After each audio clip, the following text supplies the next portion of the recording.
Здравейте, аз съм Алекс. Днес ще представим една страхотна, изцяло завършена къща в село Драгичево на 15 минути от София, в двор, който е обграден от две рекички и от гора с различни дървета.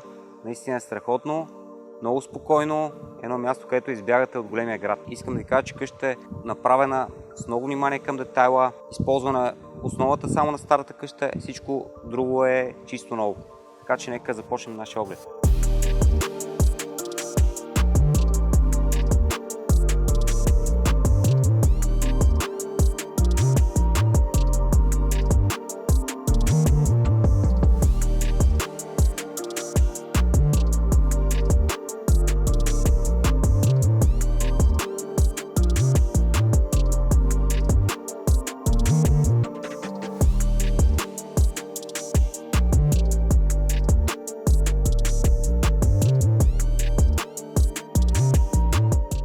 Както виждате, сега сме в двора. От задната ни страна имаме една река, от другата имаме друга и навсякъде имаме различни дръвчета, широколистни, голистни, абсолютно всякакви видове.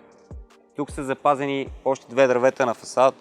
В предната част там имаме една ябълка, тук имаме малки голистни дръвчета. Имаме стомано-бетонна конструкция, както виждате.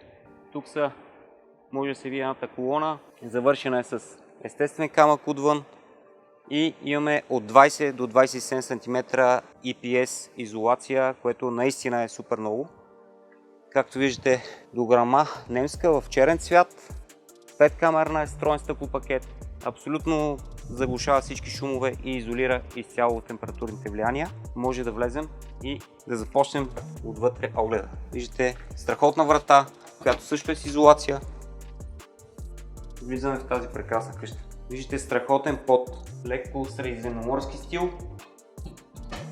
Имаме цялостно изградена охранителна система в цялата къща. Всяка една стая има обемни датчици и имаме видеонаблюдение абсолютно навсякъде. В къщата ще видим много страхотни детайли, като например множество картини и тези полилеи, както и всички други лампи са дело на английска художничка. Изглеждат уникално. Нека се насочим. Тук имаме две спални в първата част.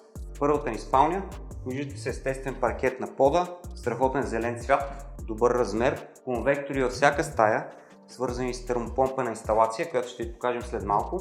Също така имаме сензорни бутони абсолютно навсякъде и множество контакти. Тук виждате сервизно помещение, в което задържим вещи. Влизаме към по-голямата спалня. Тук също виждаме уникални осветителни тела. Тази стая е заложена на синия цвят. Пак имаме естествен паркет отдолу. Както виждате, имаме прозорци от двете страни, които допринасят за голяма осветеност на помещението. Искам да ви покажа едно много интересно място. Тази огромна, страхотна баня.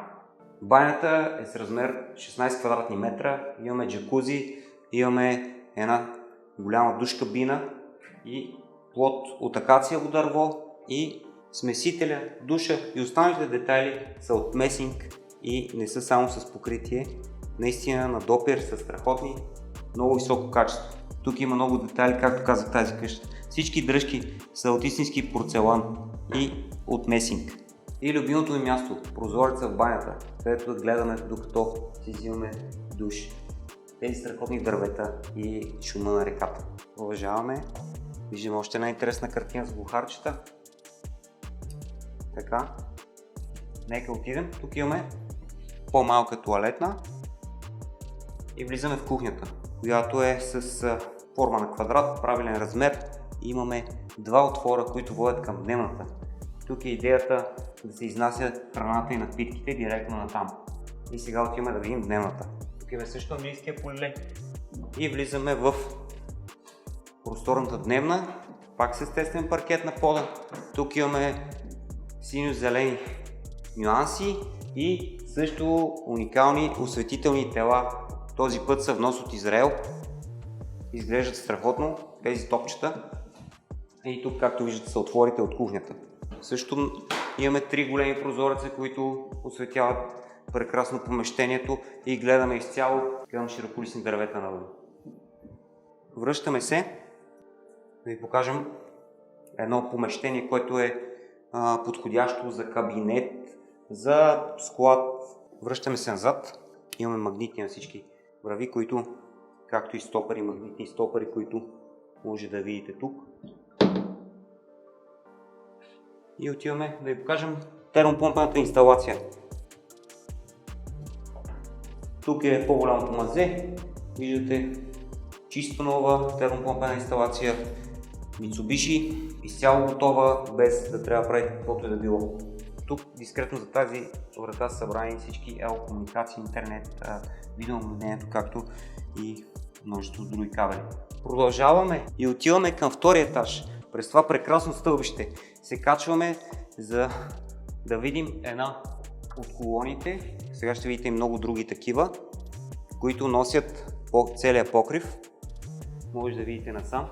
Имаме също прекрасно ковално желязо тук. Изцяло е правено по проект с тези красиви рози. Изглежда наистина супер красиво. Качваме се вече на втория етаж. Както виждате, всички колони са увити по този начин, са завършени.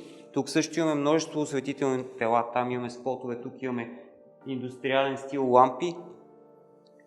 Тези са немски на този етаж и изглеждат супер. Могат да бъдат отделени помещенията едно от друго, но умишлено са оставени така, за да бъде разделено по желанието на новите собственици.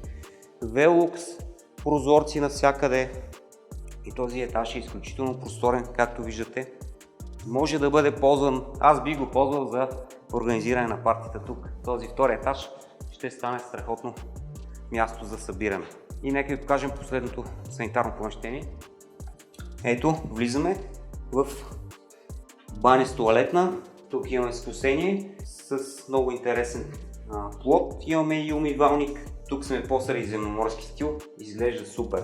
Ако искате да живеете в прекрасна, чисто много изградена, малко по-различно артистична къща на 15 минути от големия град и все пак да сте напълно оградени от дървета, вода и спокойствие, то тогава може да ми звънете, за да ви доведа и да я видите на живо. Наистина може да добиете пълна представа, само ако сте тук. Благодаря, че бяхте с нас. Това за днес. Лека!